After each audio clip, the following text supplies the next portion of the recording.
Okay? Now, the next section says manifestation of act and intent.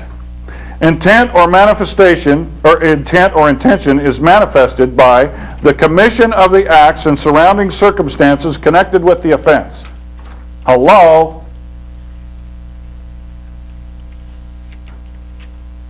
You understand what that says? By the very fact that you did it, you intended to. When you were driving down that road speeding, you intended to. All presumption is out the window. You are presumed guilty because they merged act and intent. And when they merged act and intent, folks, it's over with. Okay? It's how long, how much. Okay? That's it. There is no other factor. And by the way, the guy that's sitting up here on the bench, when he assesses court costs, a minimum of 30% goes to his retirement fund. And it says so in the code. So how do you get justice? Number one, you're presumed guilty, and 30% of every court cost that this guy assesses goes to his retirement fund.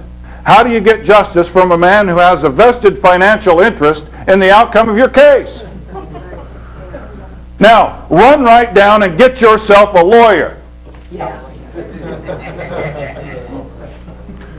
I told the Secret Service and the FBI face to face across the desk, I may go to prison for 10 years. It will not be with the help of one of your bastard attorneys. I can get there on my own. I'm perfectly capable of landing there myself. I don't need any help. I've proven over and over and over again that I can screw up. Okay? I'm guilty the moment they say I did it. And anybody that tells you otherwise is lying to you. Okay?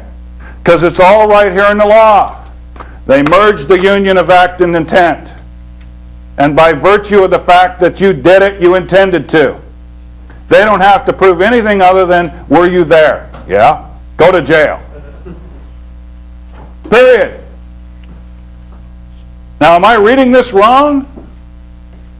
This is what the English language tells me. Okay? So what chance do you have? Plea bargain. That's all you got. Let's make a deal. Let's make a deal. Monty Hall, where are you when I need you? Okay? All right, now, here's something very important in the middle paragraph here. Notice what it says here. Common law offenses. What are they telling us? This is another mask. Okay? This is a rabbit trail. They also tell us there's no debtor's prison. Watch this. Punishment, imprisonment for non-payment of fine. That's the stinking title. Okay? All offenses recognized by the common law. Insert the words public policy. As crimes and not herein enumerated. What does that mean? Not herein enumerated. Whatever they want it to be. They don't have to list it. Okay? If they list it, they might leave one out. There's so many of them. In case of felony, by imprisonment in the state prison for a term of not less than 1 year, not more than 5 years, that's all baloney. That doesn't matter. And in the case of misdemeanors, the same thing.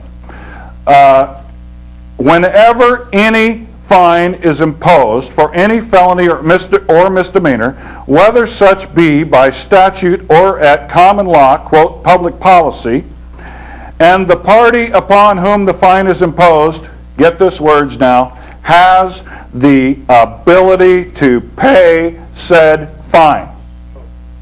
when the party upon whom the fine is imposed shall be committed to the county jail when not sentenced to the state prison until the fine is paid.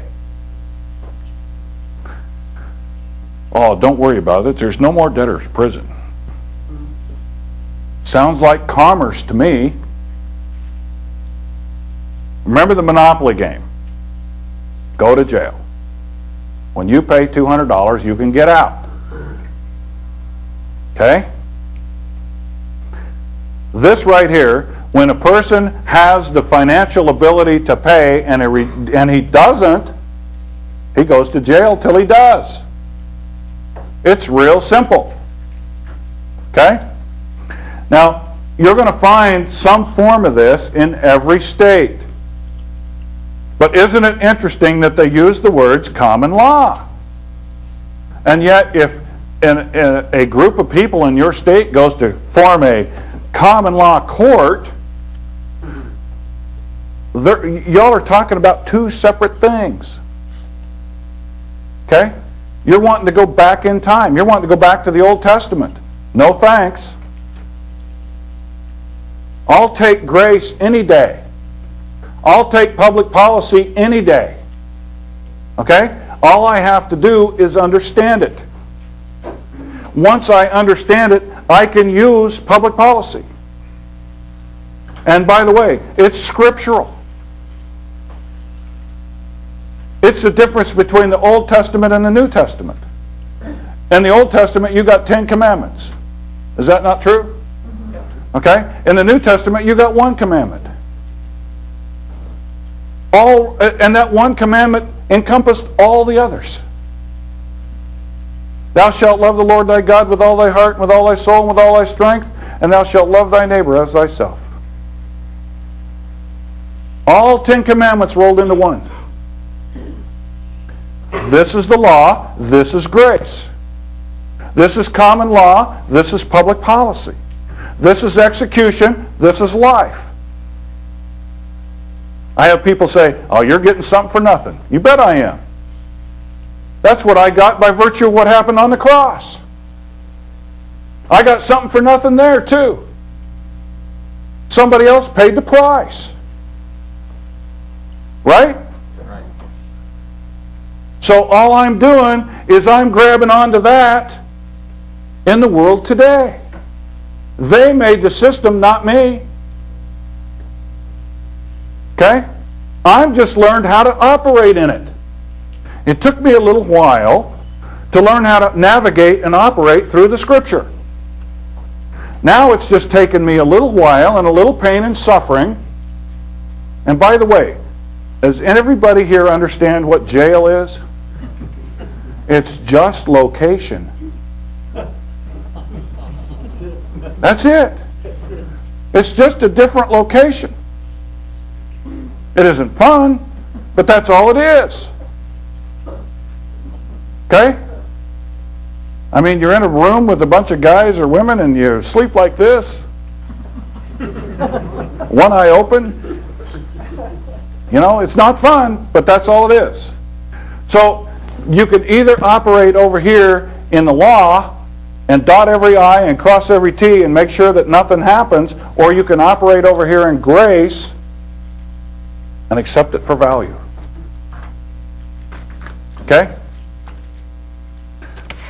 Don't get caught up in this crime thing. All right, I'm going to show you how that works. Okay? I don't know what you're holding up. You're going to have to tell me later. Okay. There's only one form of action. A civil action. Okay? We're going to go right into that.